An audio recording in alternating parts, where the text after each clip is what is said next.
بسم اللہ الرحمن الرحیم۔ اس داستان کا عنوان ہے پریاں اور غریب موچی۔ ایک شہر میں ایک موچی رہا کرتا تھا۔ مکان کے اوپر والے حصے میں اس کی رہائش تھی، جبکہ نچلے حصے میں اس نے اپنی دکان قائم کر رکھی تھی۔ اسی دکان کے ایک کونے میں اس نے نئے جوتے بنانے کے لیے اوزار رکھے ہوئے تھے۔ یہ اوزار ایک چھوٹی سی میز پر بڑے سلیقے سے رکھے ہوتے تھے۔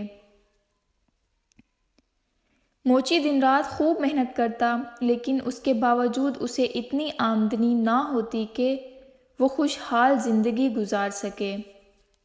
یہاں تک کہ ایک وقت ایسا بھی آیا جب موچی کی تمام جمع پونجی بھی ختم ہونے کو تھی۔ اب موچی بہت پریشان ہوا اور سوچنے لگا اس مرتبہ بل ادا کرنے کے بعد تو اس کے پاس نئے جوتے بنانے کے لیے بھی رقم نہیں بچے گی۔ یہ خیال آتے ہی موچی کا دل کام سے اچاٹ ہو گیا۔ وہ جو جوتے بنا رہا تھا اس کا چمڑا وہیں پڑا چھوڑ کر اٹھا اور اپنے رہائش والے حصے کی طرف چلا گیا۔ کھانا کھا کر دونوں میاں بیوی اپنی تنگ دستی کا حل تلاش کرتے کرتے سو گئے۔ دوسرے روز صبح موچی ناشتے سے فارغ ہو کر اپنی دکان میں پہنچا تو وہ بہت حیران ہوا، کیونکہ کل جو چمڑا اس نے جوتوں کے لیے کاٹ کر چھوڑا تھا اس کے جوتے تیار تھے، اور یہ جوتے اتنے خوبصورت تھے کہ موچی نے کبھی اتنے عمدہ جوتے نہ بنائے تھے۔ موچی نے زور زور سے اپنی بیوی کو آوازیں دینی شروع کر دیں۔ آوازیں سن کر اس کی بیوی دکان میں داخل ہوئی تو موچی نے پوچھا، کیا یہ اتنے خوبصورت جوتے تم نے بنائے ہیں؟ موچی کی بیوی نے کہا، نہیں، میں ایسے اچھے جوتے کیسے بنا سکتی ہوں؟ میں نے تو پہلے کبھی جوتے بنائے ہی نہیں۔ موچی نے جوتے اٹھا کر دکان کے دروازے کے ساتھ بنے ہوئے شو کیس میں اس طرح رکھ دیے کہ دکان کے باہر سے ہر شخص کی نظر ان پر پڑتی تھی۔ کچھ ہی دیر گزری تھی کہ ایک آدمی نے آ کر جوتے خریدنے کی خواہش ظاہر کی۔ اس نے موچی کے جوتوں کی اتنی اچھی قیمت دی کہ موچی کبھی سوچ بھی نہ سکتا تھا۔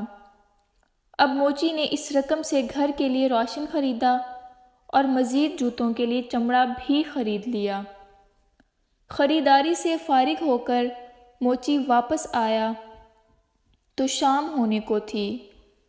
موچی کی بیوی کھانا بنانے کی تیاری کرنے لگی، جبکہ موچی چمڑا لے کر دکان والے حصے میں آ گیا۔ موچی نے 2 جوڑے جوتوں کے لیے چمڑا کاٹا۔ وہ ابھی انہیں سینے کے بارے میں سوچ رہا تھا کہ اس کی بیوی نے آواز دے کر کہا، کھانا تیار ہے، آ کر کھانا کھا لو، باقی کام صبح کر لینا۔ یہ سن کر موچی نے کاٹا ہوا چمڑا اپنے کام کرنے والی میز پر چھوڑا اور رہائش حصے کی طرف آ گیا۔ دوسرے روز صبح جب موچی دکان میں آیا تو وہ ایک مرتبہ پھر حیران ہوئے بغیر نہ رہ سکا، کیونکہ رات کو موچی نے جو چمڑا کاٹ کر رکھا تھا اس کے آج پھر بہت عمدہ جوتے تیار تھے۔ موچی نے ایک مرتبہ پھر اپنی بیوی کو بلا کر جوتوں کے بارے میں پوچھا، لیکن اس نے اس مرتبہ بھی اپنی لا علمی کا اظہار کیا۔ موچی نے جوتے اٹھا کر شوکیس میں رکھ دیے۔ تھوڑی دیر بعد جوتے بک گئے۔ اب تو یہ روزانہ کا معمول بن گیا کہ موچی چمڑا کاٹ کر دکان میں رکھتا اور صبح اسے جوتے تیار ملتے۔ اور دلچسپ بات یہ ہے کہ اپنی خوبصورتی کی وجہ سے کچھ ہی دیر بعد یہ جوتے فروخت ہو جاتے۔ موچی اور اس کی بیوی اب کافی خوشحال زندگی گزار رہے تھے۔ ایک دن موچی کی بیوی نے کہا، ہمیں معلوم تو کرنا چاہیے کہ رات کو کون ہمارے لیے جوتے بنا کر جاتا ہے۔ موچی نے کہا، آج رات کو ہم دکان کی نگرانی کریں گے اور دیکھیں گے کہ کون ایسا مہربان ہے جو روزانہ ہمارے لیے کام کرتا ہے۔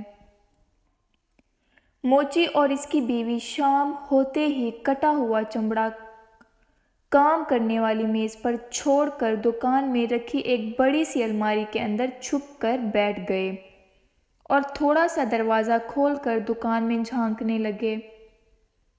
آدھی رات کے وقت آتش دان کی چمنی میں کچھ آوازیں آتی محسوس ہوئیں۔ تھوڑی دیر بعد انہوں نے دیکھا کہ دو خوبصورت ننھی منی پریاں ہوا میں تیرتی ہوئی چمنی کے ذریعے دکان میں داخل ہوئیں اور کام کرنے والی میز کے پاس رکھے اسٹول پر بیٹھ کر انہوں نے جوتے سینے کا کام شروع کر دیا۔ صبح ہونے سے کچھ دیر قبل جوتے کے دونوں جوڑے تیار ہو چکے تھے۔ خوبصورت جوتے میز پر اسی طرح چھوڑ کر دونوں ننھی پریاں ہوا میں اڑتی ہوئی واپس چلی گئیں۔